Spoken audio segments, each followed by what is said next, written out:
Morning. I wanted to share with you a little of what I just told my colleagues a few minutes ago. You realize something when you take this job. It's a big job with a lot riding on you, and you feel it. But you also know that this is a job that does not last forever.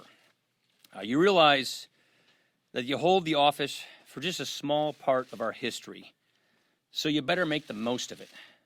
It's fleeting, and that inspires you to do big things. And on that score, I think we have achieved a heck of a lot. You all know that I did not seek this job. I took it reluctantly, but I have given this job everything that I have. And I have no regrets whatsoever for having accepted this responsibility. This has been one of the two greatest honors of my life. The job provides incredible opportunities. But the truth is, it's easy for it to take over everything in your life. And you can't just let that happen. Because there are other things in life that can be fleeting as well. Namely, your time as a husband and a dad, which is the other great honor of my life. That's why today I am announcing that this year will be my last one as a member of the House. To be clear, I am not resigning. I intend to full my served term as I was elected to do. But I will be retiring in January, leaving this majority in good hands with what I believe is a very bright future. It's almost hard to believe, but I have been a member of Congress for almost 2 decades. This is my 20th year in Congress. My kids weren't even born when I was first elected. Our oldest was 13 years old when I became Speaker. Now, all 3 of our kids are teenagers. And one thing I've learned about teenagers is their idea of an ideal weekend is not necessarily to spend all of their time with their parents. What I realize is if I am here for one more term, my kids will only have ever known me as a weekend dad. I just can't let that happen.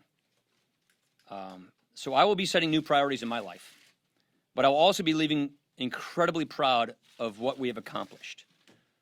Some of you know my story. My dad died when I was 16, the age my daughter is.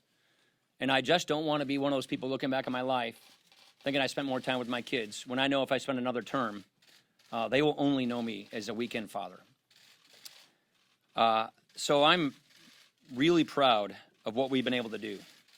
When I took this job, one of my conditions was that we aim high, that we do big things, that we fashion an agenda, that we run on that agenda, that we win an election, and then we execute that agenda. I am so proud that that is exactly what we have done and what we are doing right now. We've accomplished so much since then. Probably the 2 biggest achievements for me are first, the major reform of our tax code for the first time in 36 years, which has already been a huge success for this country, and that's something I've been working on in my entire adult life.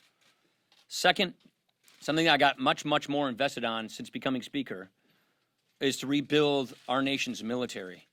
And after tax reform addressing our military readiness crisis, that was a top priority that we got done last month as well. These I see as lasting victories that will make this country more prosperous and more secure for decades to come. There are so many other things that we have gotten done. And of course, I'm going to look back proudly on my days at the Budget Committee and the Ways and Means Committee. But I don't want to be too sentimental here. I want to be clear, I'm not done yet. I intend to run through the tape to finish the year. Some of you wonder why I can't just do the normal politician thing, and which is to run and then retire after the election. That is what I'm told is the politically shrewd thing to do. I considered that. But just as my conscience is what got me to take this job in the first place, my conscience could not handle going out that way. I pledged to serve the people of Wisconsin in the 1st District honorably. And in order to serve the people in my district honorably, I have to serve them honestly. And for me to ask them to vote to re-elect me, knowing that I wasn't going to stay, is not being honest. So I simply cannot do that. So that's why I'm announcing this today. Again, I am proud of what this conference has achieved, and I believe its future is bright. The economy is strong. We've given Americans greater confidence in their lives. And I have every confidence that I'll be handing this gavel on to the next Republican Speaker of the House next year. So just to close, I said earlier that I didn't want this job at first, and most of you know this. I really actually didn't. But I have to thank my colleagues for giving me this opportunity and this honor. I am really grateful for it.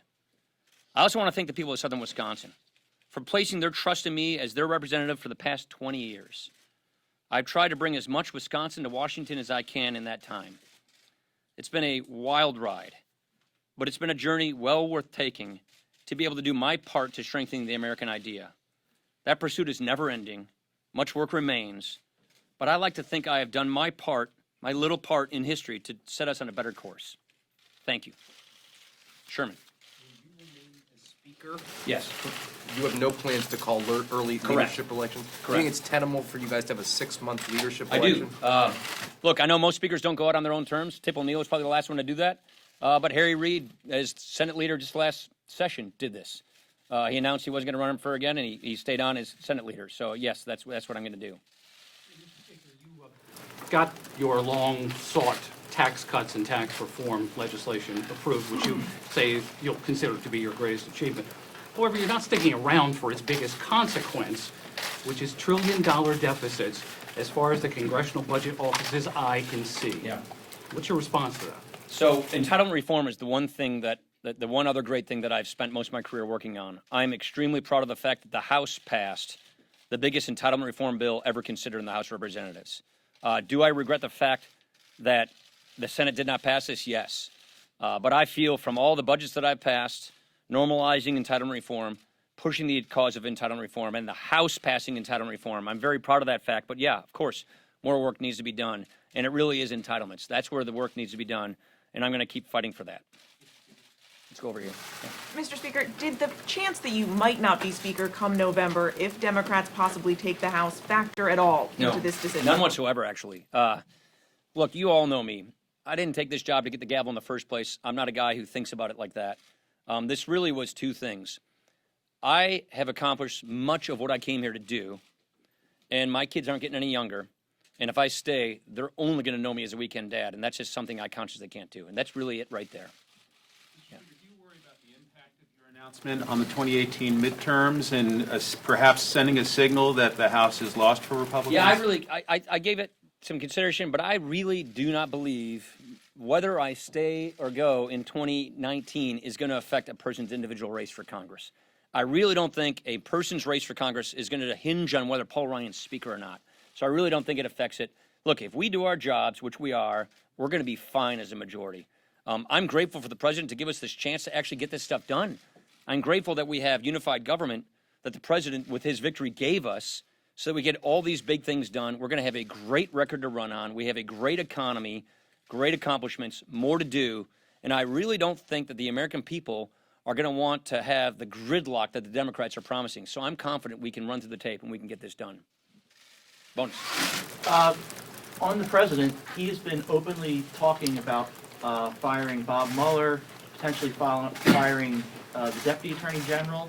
What are your thoughts on that? My thoughts haven't changed. I think they should be allowed to do their jobs. We have a rule of law in this country, and that's a principle we all uphold. I have no reason to believe that that's going to happen. I have assurances that's not, because I've been talking to people in the White House about it. Rachel. As you know, the jockeying has sort of begun to replace you once you retire.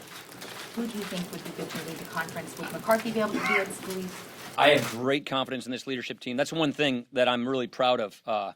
Obviously, I came with a big gulf in leadership when I came here. I think we have a fantastic leadership team. I have more thoughts on this. I think this is probably not the right time to get into that, but I'll share those thoughts later. That election's in November, so it's not something we have to sweat right now. Anna. To what extent was your decision influenced by the way President Trump has changed the character of Washington and the character of the Republican Party? Not at all. Like I said, I'm grateful to the president for giving us this opportunity to do big things to get this country on the right track. So the fact that he gave us this ability to get all this stuff done makes me proud of the accomplishments that I've been a contributor to. Makes me satisfied that I've made a big difference, and he's given us that chance. So I'm grateful to him for that, and that's really how I see it. Thank you very much, everybody. Take care.